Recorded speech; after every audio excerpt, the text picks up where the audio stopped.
Sa seremonya sa Rizal Park sa Maynila, sinimula ng pagdiriwang sa ika-100 at 18 anibersaryo ng Araw ng Kalayaan ng Pilipinas. Dumalo roon si Pangulong Noynoy Aquino kasama ang iba pang matataas na opisyal ng gobyerno. May job fair din ngayong araw sa Luneta ang Department of Labor and Employment. At may ulat on the spot si Victoria Tulad. Victoria!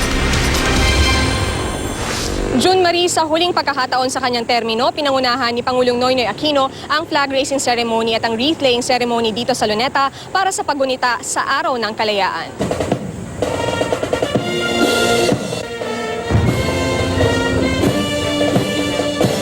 Pasado alas 8 ngayong umaga, dumating sa Luneta si Pangulong Noynoy Aquino para sa 118th Independence Day celebration. Agad siyang binigyan ng arrival honors. Kabilang sa mga sumalubong sa Pangulo, si Vice President Jejomar Binay at ang mga miyembro ng kanyang gabinete. Sina Executive Secretary Paquito Ochoa, Department of National Defense Secretary Voltaire Gazmin, Foreign Affairs Secretary Jose Rene Almendras at Department of Education Secretary Brother Armin Luistro. Dumating din si Manila Mayor Joseph Estrada. Pagkatapos nito, isinagawa na ang pagtataas ng watawat ng Pilipinas at pagkanta ng pambansang awit.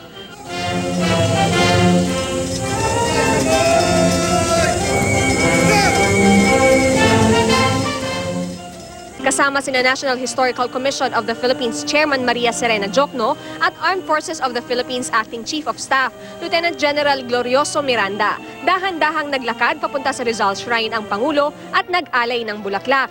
Habang nasa harap ng bantayog ni Rizal, isang helicopter ang dumaan at nagsaboy ng talulot ng rosas.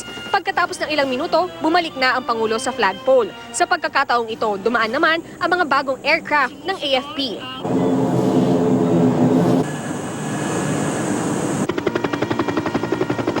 Pagkatapos, umalis na ang Pangulo kasama ang kanyang gabinete. Sinaksihan ng maraming tao ang seremonya. Bukod sa mga opisyal ng pamahalaan, narito rin ang mga pulis, Marines, mga miyembro ng Boy Scouts of the Philippines at iba't ibang organisasyon gaya ng Freemasons. Ang mga Girl Scout tuwang-tuwa sa pagkakataong makalahok sa selebrasyon. Masaya po kasi na-experience po namin yung makita yung malaking watawat. Tapos yung president po, yung history po ng natin, parang pinapakita po yung peace nung nakuha po natin yung kalayaan. Ang mag-asawang Ramir at Florence de Belen naman na nagdiriwang ng kanilang wedding anniversary, minabuting dumaan sa Luneta. Para masaksihan lang yung celebration ng kalayaan. Matapos ang seremonya sa Rizal Monument, pumunta rin si Pangulong Aquino sa book launch ng A Sense of Nation, The Birthright of Rizal, Bonifacio and Mabini sa tanggapan ng National Historical Commission of the Philippines o NHCP. Laman ng libro ang koleksyon ng mga sanaysay ng iba't ibang manunulat tungkol sa tatlong bayani. Ngayong Araw ng Kalayaan, may alok ding job fair ang Department of Labor and Employment sa Luneta para sa mga naghahanap ng trabaho. Mahigit 30,000 trabaho naghihintay sa ating mga aplikante. 10,000 rito ay para sa overseas employment. Ang ating job fair tatagal na hanggang alas 4 ng hapon. Kasi dito parang urgent po kasi yung kanila, parang on the spot. Kung nagustuhan mo yung trabaho, kinukuha ka po.